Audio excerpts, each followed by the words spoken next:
السلام الله عليكم ورحمة الله وبركاته. سدوا صاحبيال ومركلي مقال عصوب مقال كنا ما تحن كال دونا ما نكشرح دونا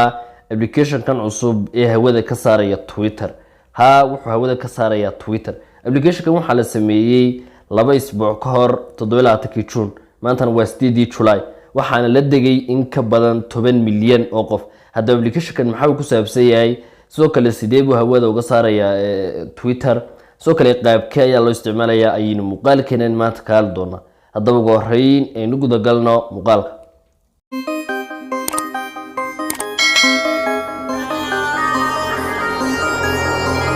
application kan horta magaciisa waxa la yiraahdaa Threads waa mid halkan kaaga muuqda waxaana sameysay shirkadda Meta shirkadda sameysay WhatsApp Instagram iyo Facebook sidoo kale application kan wuxuu Twitter kaga duwan yahay de horta options ki dhamaan u lahaa Twitter ka badankoogi uu leeyahay kaliya farqiga u dhaxeeya waa in application kan uu ku xiriyo Instagram oo de isaga Instagram account aad leedahay isagana qaab yar oo fudud u sameeysan karto sidoo kale dad badan ayaad hal mar follow gareyn kartaa marka de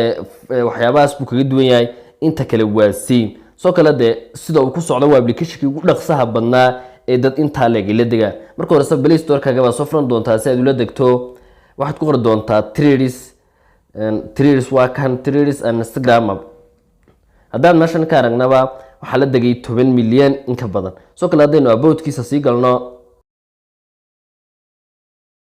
sida aboutkiina ka aragtaan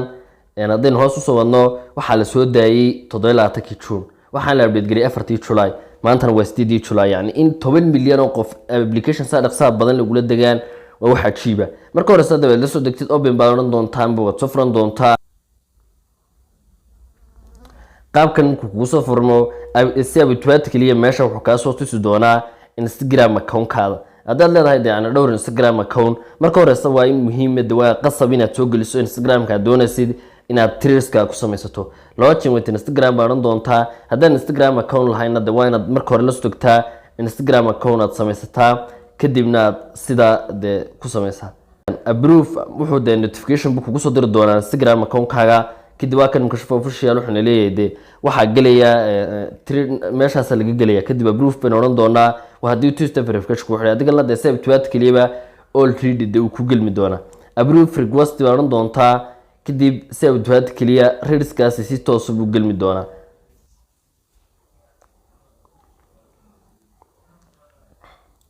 kadib markuu qaabkan kugu soo galo meel noocan uu ku keen doonaa meesha hore waxa kaga muuqda name-ki iyo magaciisa kugu sameysnaan Instagram account-kaagu meeshana hadii uu baayo de iyo waxyaabo u baahan tahay inaad ku qortid meeshan baad ku qori doontaa soo kale link wax la mid ah hadii aad rabtid inaad ku dartid meesha soo baad kaga dari doontaa import from Instagram baan doontaa oo yani de waxyaabihii kugu qornaayo linkiyadii ku yaalo kale bad hadaad u baahan tahay in waxa Instagram-ka about-ka ama baayaha kugu qornaa aad ku dartid import from Instagram baan doontaa hadaad wax kale inaad ku qortid oo isna report inta tiraahid baad ku qoran doontaa continue bas ka soo doontaa marka inta dhameysid meesha waxaad wada leedahay inaad private ka dhigatid profile-kaaga iyo soo kale inaad public ka dhigatid labada karabta aad dooran doontaa hadii ku qarsoonaado in mid public oo dadkoo dhan arkayaan uu noqdo continue baad soo doontaa kadib join Threads baad meesha soo doontaa imka qaabkaas automatically waxaan ugu sameeysan Threads account oo de meeshan waa qaabkii Instagram-ka wax alaali wax Instagram wax sidii Twitter-ka wax farqiyo u dhaxeeya ma jirto haddii doonaysid inaad shay post gareyso calaamada dhexdan baad ku dhufan doontaa kadib meeshan qoraalka alaali qoraalka u baahan tahay baad ku qori doontaa wax alaali waxa u baahan tahay markaad meesha ku qortid haddii doonaysid inaad qoraalka wax sawir raaciso meeshan baad ku dhufan doontaa calaamada kadib meeshaas baad gallery-ga uga soo qaadan doontaa sawirka alaaliyo sawirka u baahan tahay de inaad raaciso haddii doonaysid inaad qoraalka kaliya qortana post u baahan doontaa oo de saasabad ku soo post gareysay oo ku soo dhigtay soo kale meeshan hore de waxaad ka arkaysaa imka dadkii wax soo dhigay waxaan awood u leenahay in love saarno soo kale de inaad comment ka bixiso meesha calaamada ayadana waa in aad calaamada in repost inaad dib u soo dhigto aad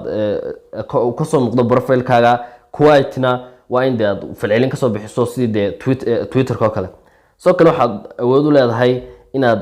tweet ka sii bixiso inaad history-ga Instagram-ka dhigto iyo waxyaabo la mid ah soo kale meeshan search baad awood u leedahay oo waxaad search gareyn doontaa dhamaan badeen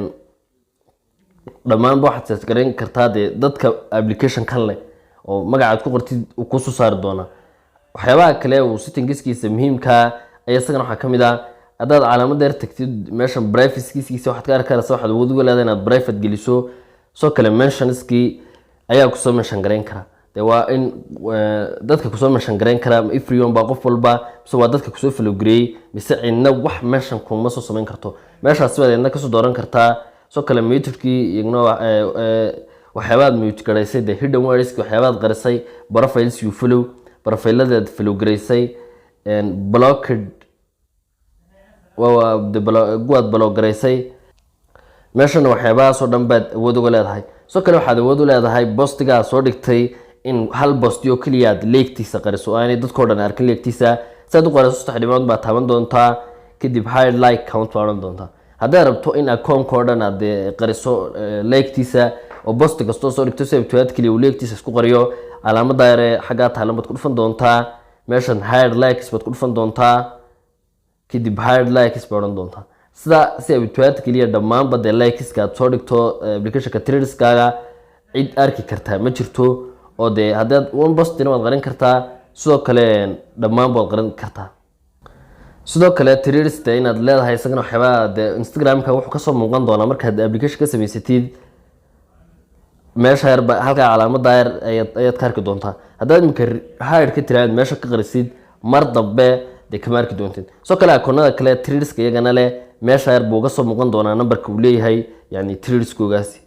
soo kale waxaad awood u leedahay dee inaad replieski waxyaabo fara badan oo Threadska ku saabsan inaad iska xidho. labada yar calaamadood baad tegi doontaa notifications baad ka tegi doontaa meeshanka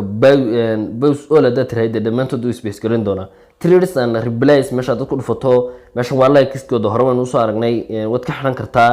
replieskiina waa dee haddaad from everyone ka dhigato qof walba from people you follow dadkaad follow garaysay ee ku follow gareeyay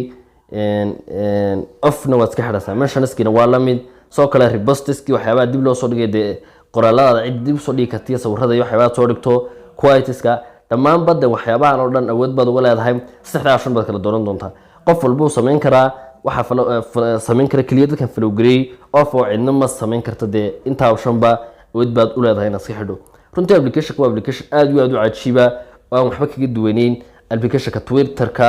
hadiiba uusan ka fiicnayn. muuqaalkeere kooban intaas aan kusoo gabagabay doonaa inaad aad uga faa'iideysan filaya fadlan dadka bulshada koowaad subscribe saar videogana like saar aad iyo aad mahadsantahay.